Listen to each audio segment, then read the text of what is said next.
Marco. Sean. It's good to talk. Yeah, that's what we do. It's our job.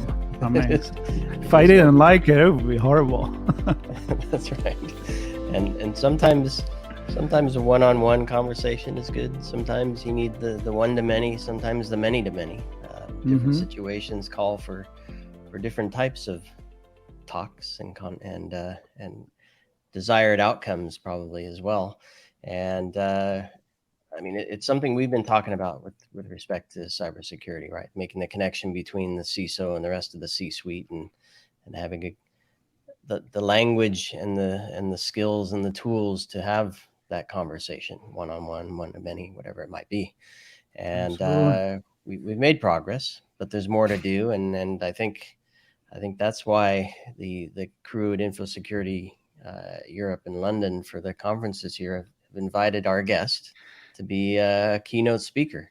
And with that, as part of our coverage of Infosecurity London, I'm thrilled to have Paul Watts on. Paul, how are you? Hey, I'm doing really well. Great. So thanks for having me along. And music to my ears, the power of communication when talking about cybersecurity is absolutely key. And we still get it wrong from time to time. So I think it's an interesting topic to discuss. Yeah, and more, I have to say, for my own delight, which I love storytelling, it's turning into that. And even when we cover events, there are more episodes of getting together, telling stories, not just about the technology. It's about translating the conversation, involving more people in the conversation. So we know you have a couple of sessions there, but I would say before we get to that, who is Paul Watts? Well, that's a very interesting question. Let's unravel. Philosophical, but you don't need to go there. I was born at a very early age. No, seriously. So I've been working in IT for approaching 30 years now, which reminds me very much of my own mortality. But let's move on from that. And I've been working in cyber now for around about 18 years in a variety of leadership roles. And I've had the great privilege to work in sectors such as financial services, critical national infrastructure, fast food, retail, analytics, market research, and and I've had a great time doing it. And I've got the scars to prove it, like every other security leader. And just seeing the evolution of our tradecraft as technology has become normalized and mainstream. It's moved from being business supporting to business enabling to now practically the business. We woke up one morning and we found that the blasted computers were running everything. So the way that we've had to take that conversation forward has equally changed over the years as technology has become more accessible and easier to use by everybody. So why come and talk to us in the first place? And I think that's the recurring theme of the 2 or 3 sessions that I will be having at Infosecurity Europe next week. I love it. And I often heard this from somebody, and I was thinking maybe your last name might be Daniels, and there's that infamous question: what first attracted you to the millionaire Paul Daniels?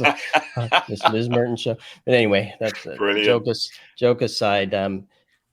I'll use that as kind of a tipping off point of that's an obvious question to an obvious answer, right? But for those, I'll have to include the link for somebody to read what that's all about. But the point is, you ask an obvious question to get an obvious answer. It's not always obvious, either side, and what might be obvious to you might not be obvious to the other person, and vice versa. So maybe talk to me a little bit about kind of level setting the Captain Obvious bar, if you will. Well, I mean, it's actually quite straightforward. So let's take a typical scenario. So my wife will come up to me and she will say, "Paul, I'm thirsty." And I'll go to the kitchen and I'll turn on the faucet and I'll make her a glass of water. I'll put it in front of her and I go, "Well, there you go."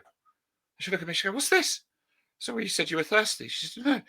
but I want a hot drink with sugar in it and one of those little umbrellas. And actually, what that's calling out is a problem that's blighted software delivery for many years, which is understand the customer requirement, and understand where the value is.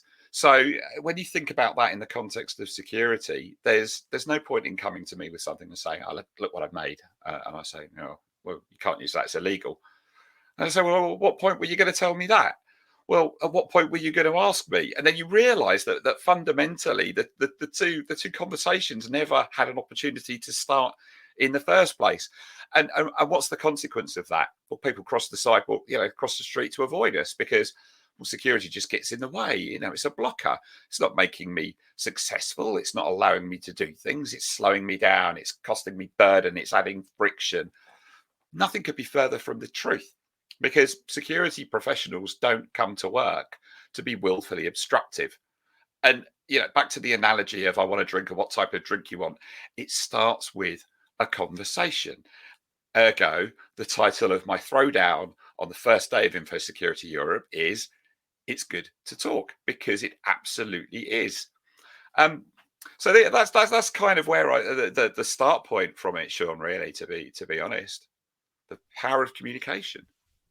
So sometimes I look back, and then I'm relatively new in the industry. Let's say 7-8 years, and I come from communication, branding, marketing. So there you talk a lot, but you tried always to understand the business. And at the beginning, when 7-8 years ago, which seems a long time ago now, it was what you said. I mean, you can't do this, you can't do that, but I've seen changes. I've seen a lot more communication. But do you think we are there yet, or we're really far from it? I think we're heading in the right direction. And I think you make a really good point, Marco. So my first security leadership job was in financial services, heavily regulated. And if you wanted to do anything, you had to jump through certain hoops. And I was one of those hoops. So everything came past my desk, and I had the opportunity to rubber stamp it or say, no, go rework that, do it again. But the reality was you had to pass my rules. Otherwise, thou shalt not pass. And this technology has become easier to use from the mainstream. The reality is the business can then kind of sidle around us, and they've chosen to do that. So I think we've had to almost reinvent ourselves overnight, really. Now we don't have the rule book to wave in the air and say, you've got to cross my palm with silver, or this conversation or this thing isn't happening. We've actually had to become marketeers overnight. So where's the value in having a conversation with me? Well, the reality is, if you put something out that's inherently insecure, there be dragons. And we know what happens when those dragons bite. Now, nobody wants to feel the wrath of a breach or a loss of service or poor reputational damage or financial loss. So what security leaders and their teams have done is they've started to play on that to say, well, I can reduce the opportunity of that happening for you if we have a conversation at the appropriate time. And the language has moved from a no, but to a yes, and because of that, we've started to enable the conversations to happen at the appropriate point. So actually then security baked into those life cycles of project and product development become less intrusive, and we're working together. And I use an analogy, I'll share this with you. I talk about security and how it's changed over the years using the phrase done for and with. In the old days, security was done to a business, very heavy duty controls, policies that couldn't be overcome. Then we were doing it for the business because everybody appreciated that they needed to be done, but the business wasn't really that interested. So we were doing it for the business because we were saving them from themselves, which is still a little bit rude, really, because we're kind of suggesting that the business are idiots, which is what we used to say. But I think we've kind of moved away from that now. We're now moving into a world where security is done with the business because we have a constructive, collaborative relationship where we recognize, we look across the desk at each other and we say, we want the same things.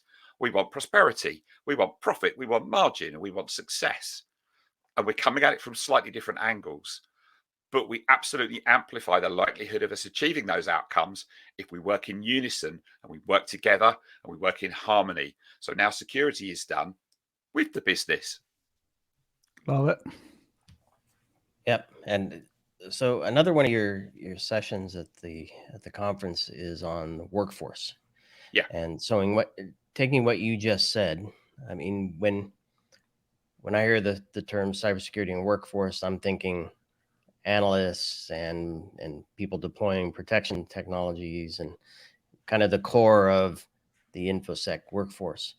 Is how do you view it as an analyst, and especially given the points of having conversations and the fact that we're doing stuff with the business, so you have app development and operations and whatnot. So your view on the workforce, are we kind of, I'll just leave it there. So this is a really interesting point, Sean. I'm glad that you've raised it. And I don't want to give too much away because I really want our listeners to be coming to Infosecurity and hearing it for themselves. But let's just talk about this a little bit because I think it is really relevant.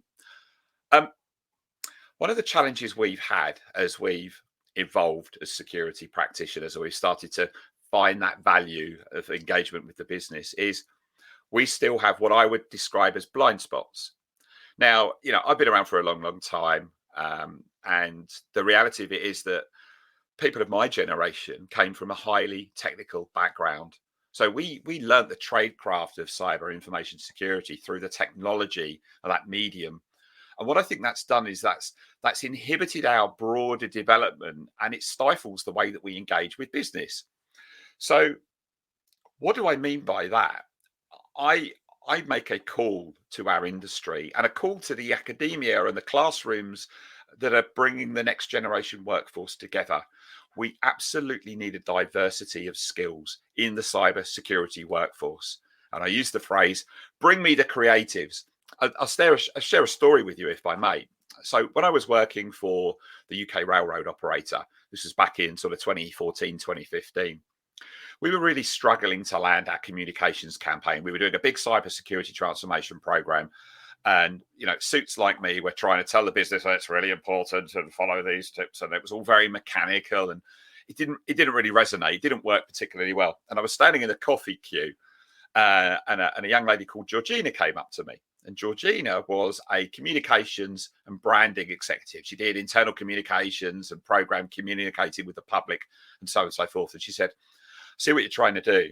And I think I can help, but I don't know anything about cybersecurity. And I said, I don't care. Let me buy you a coffee. And we sat down and she said, look, you're missing fundamental basics of marketing and communications. You've got to understand the groups that you're communicating to, understand your core messages, translate them so that they resonate, strike an empathetic pitch with the people that you're trying to talk to.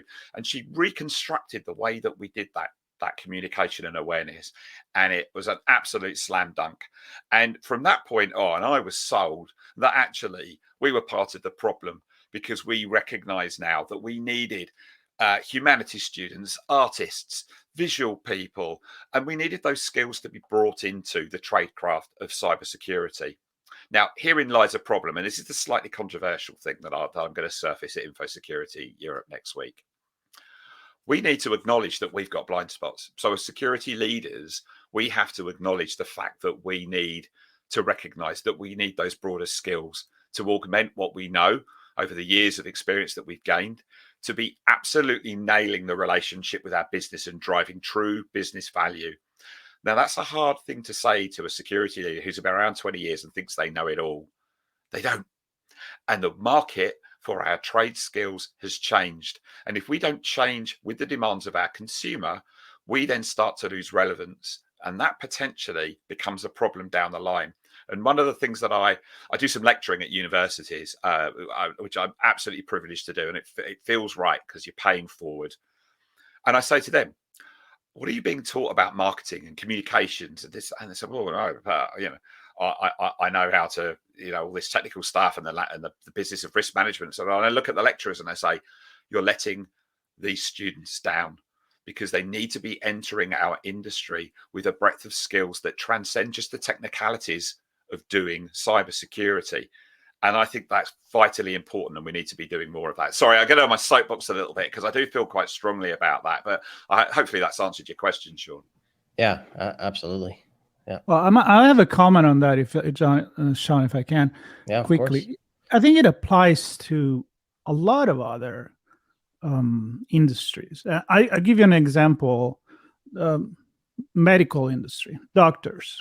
When you go and you need to have people's skills. It's not just about telling this is what you got and this is what you have to do to get cured. You need that interrelationship skills. And I was talking to actually the former CEO of Kaiser Permanente here, and he was talking about these things. Like, we need to insert in the curriculum of medical doctor psychology and the way that you communicate with people. And I can think many other industry that do that. So I'm 100% with you on this for Infosecurity. I totally agree. A little bit of bedside manner goes a very, very long way, especially if you do take the old school approach and you rampage into a project meeting and go, stop everything, because you've not filled in form A1 23-54C and you can't proceed past stage gate 3 until everyone just look at you going, this guy's always going to be found in the kitchen at parties. You've got to match. It's match pitch. Read the room is basic emotional intelligence, and unfortunately, it's sadly lacking in a number of areas. And Marco, your point is well made. This isn't just something that cyber has to worry about. This is, many industries where, the importance of that resonating relationship, finding that impasse between the two of you, getting past it is so important. So many questions in my mind. I feel like we could just wrap for the whole day here, but I want to connect it to one of your other sessions around outsmarting the cyber criminals, because what I'm hearing here is understanding the business, right? Being part or being with the business. So that assumes you have some vision of where you want to go and how you want to get there, and then you throw regulation in the mix, right? Kind of to your point, where you can go there, but only if you pass through these gates successfully, which kind of could slow things down, and in some cases you can't get around those. So how does cybersecurity play a role there? And then we have the cyber criminals who have neither of those constraints, right?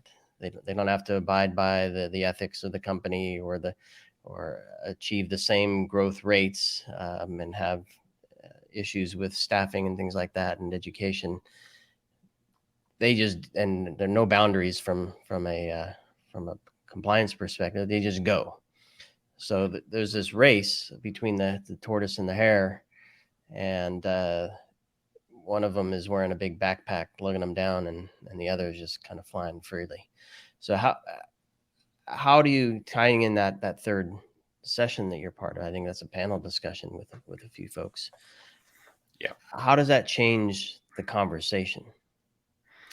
I think we are moving away from the world of managing risk versus reward, and we're now actually talking about the language of business resiliency. What do I mean by that? Spoiler alert, getting breached is no longer a matter of if, it's now a matter of when. So we need to think about how we drive the agility into our people, our process, and our technologies so that we can spot these things quickly. We can act swiftly to contain and limit the damage. Now, in order to do that, you have to be thinking about security from cradle to grave, and you're selling the importance of security being something that threads itself right the way through business. But now it's not a question of measure and countermeasure. You've always got to be ready for the inevitable to happen. Now, this doesn't mean that you have to take a slow approach. We've just exited from a big global pandemic. The markets are in a bit of a mess. You're earning every dime, cent, and dollar that's afforded to you. It's a very competitive world. And organizations still need that competitive edge. They need that ability to innovate. They need that ability to be out front. And it's absolutely possible to do that and be resilient.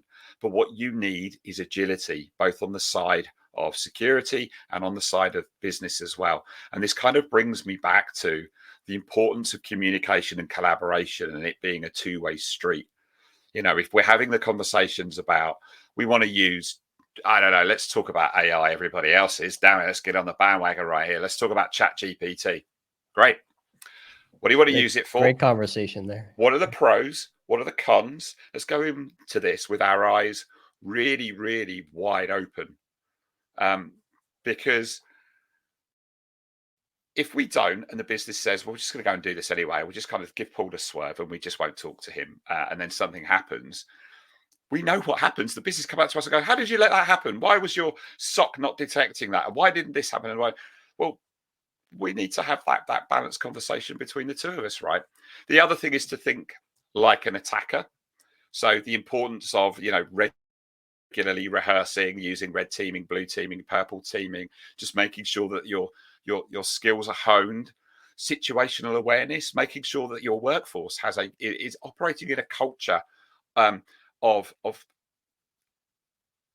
being able to feel comfortable to say, I think there's a problem here, or I think I clicked on something I shouldn't, or I think I might have done a thing, rather than say, this is going to get me fired, so I'm just not going to say anything. And in the meantime, you've got an attacker in your environment moving laterally, and you know what happens next. So there's a number of moving parts that allow us to behave in the way that we need to behave. And it just comes back to the importance of recognizing that change is a two-way street. There's things that we need to do differently, and we're starting to change. There's things that the business need to do to pull their weight, and they need to be able to change as well. So there's a lot to unpack there. I appreciate that. I think if you want to hear more, you're going to have to come to London, right? Yep, that's a panel Absolutely to partake in for sure. Yeah. Yep, a lot to think there, and it made me think about some other conversation we had, Sean, in the past about trust. Is not about, I'm going to trust you if you tell me that I'm going to be unhackable, unbeatable, if you're going to protect me 100%. It's to say, I'll do my best. And my best, it's a two-way things like communication. It's not just this department, it's everybody as a culture that we do something about it. So I think you can look at it from that perspective, which bring back the soft skill of communication. So we've gone the full circle here, right? I think it's also important to recognize the cyclical nature of the world that we operate in, because as I said, there's a lot of moving parts. So the business is now moving at breakneck speed. It's innovating as quickly as possible to stay competitive. We're trying new things. We're playing with ChatGPT. We're playing with new technology. We're embracing automation. The threat actors are just as innovative, and they're trying new cool stuff as well. I mean, I shouldn't really be calling it cool, but they're as creative and innovative as we are. So we have to be as cool and innovative and as agile as they are. You've also got to have the outlight. You've got to have your people looking into the future. The organization that I work for, the Information Security Forum, we have a paper called Threat Horizon. And it's very, very popular because what we're doing is we're encouraging both technology and business stakeholders to think about the things that could be influencing them in the future. So you think about the threat landscape, but you then think about that in the context of your organization's strategy. And you have to be interested in the organization's strategy. So it's not just about a risk practitioner managing a risk register. It's about thinking about the ultimate outcomes you're trying to drive and taking early action so that when the worst happens, when, not if, you're ready for it. If your competitors aren't doing that, they're immediately on the back foot when the next threat lands, and they've got to think about what they're going to do. And in the meantime, you're flying because you've already got a plan A, B, and C, and you're off. You've got the competitive edge. That's why it's so important, and it changes over and over and over again. It's just a merry-go-round. I talk to people and they say, "We've just completed a 5-year cybersecurity transformation program." Mic drop. And I go, "Great. What next?" Take it back up again. There isn't a beginning, a middle, or an end. Now tell me how you're going to sustain that. And they went, "Oh, well, I haven't told the board that it's going to cost them $20 million US to run this every year." I was like, "Well, I think you probably need to do that pretty quick, to be fair, because they now think they're secure because you've just delivered that 5-year program. But the world's changed. Now you've got to start over and again and again and again." Yep. Yeah, and every industry is different. I remember working with some defense departments in the U.S. government when I was working for a security company, and the life cycle of those programs. I mean, you're behind before you start almost, and then 5 years later, you're implementing what you defined 5 years ago, and it's crazy. So having a regular conversation, regardless of what the plan looks like, I think ultimately really matters. It's interesting as well, Sean. So, not wishing to come back to AI and machine learning, but it's the hot topic. There's this expectation that the law lords and the regulators are going to catch up and they're going to show us the path to righteousness and set out what's right and what's wrong.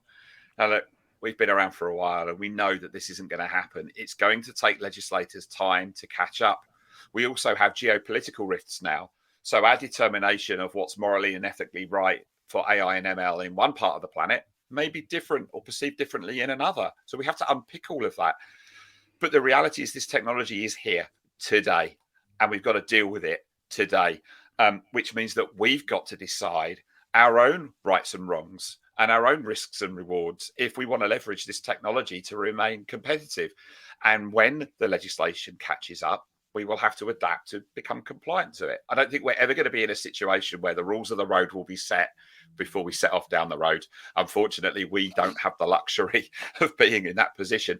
But that makes it all the more important for security leaders and their teams to be having constant progressive conversations and relationships with the business, so that when they're thinking about doing something, they say, I'm going to hang out with the security guys and get their take on this. Because I want to start off in the right direction. Because if it turns out 3 years from now, they was completely the wrong direction, well, what am I going to do? Well, I can take the CISO out the back and fire him. That's sport, right? That's generally what happens, isn't it? Blame the security guy. But that's not how we want this to be. We don't want to be, operating, looking over our shoulder, worrying about, where the next blade's going to come from. We want this to be a nurturing relationship in a culture that's fresh and invigorating and innovative, and not stifled and governed by rules and by fear. We want to change. So, that's the journey that security is trying to take itself on. Yeah. Yeah. And firing the CISO doesn't solve the problem. Doesn't solve the problem, because you've still got a mess to clean up. That is a scapegoat, and that's just not the right answer. Yeah. Mm-hmm. Yeah. Well, so many things to talk about. We can't do that all here. You have 3 sessions: Security in the Business, It's Good to Talk, on Tuesday the 20th, 11:45, 11:55. You have a panel on outsmarting cyber criminals. That's also on Tuesday. It looks like it's just after that. So kind of, you have your short burst, and then a nice chat to break that apart a bit. And then on Wednesday, well, you have a trio of things here. You have managing the current demands of a cyber workforce whilst looking to secure the workforce of the future. That's nearly 2:00, just before 2, to have a lot to unpick. So, I'm very grateful that I've been given the three sessions. And look, I mean, I'd love to continue this conversation with your good selves, and no doubt we'll get an opportunity next week. And call out to others who are going to attend Infosecurity Europe. I'll be around for at least the first 2 days, maybe the third. Come and have a conversation. There's a lot to unpick here. It's good to talk. So I hear. It's good to talk. You've passed. You learned the lesson, and I think the lesson here is that if half of our conversation there, and anybody that comes to London to the event, are as 1/5 as interesting as this one we just had with you, I think we're all in for a really great event. So I invite everybody to come and join your session, but also, like you said, to hang out, take the opportunity, mingle, network, and rethink the power of Infosecurity. Excel London, the 20th, 21st, 22nd June, 2023. Yep. And we'll see you all there. Yep. Be there. We'll be there or be square. Be there. We'll link to Paul's sessions in the show notes, and we touched on a few topics, Marco, that we've had conversations about as well. So we'll link to those so people can get a head start. And of course, stay tuned. We have a lot more coverage coming this week and throughout the conference itself. So we look forward to sharing those stories with you, and hopefully you becoming learning part of them as well. So, Paul, thanks again for your time, and good luck next week with the sessions and the conversations, and see everybody there. Enjoyed the conversation, gents. Thank you very much. See you next week. See ya.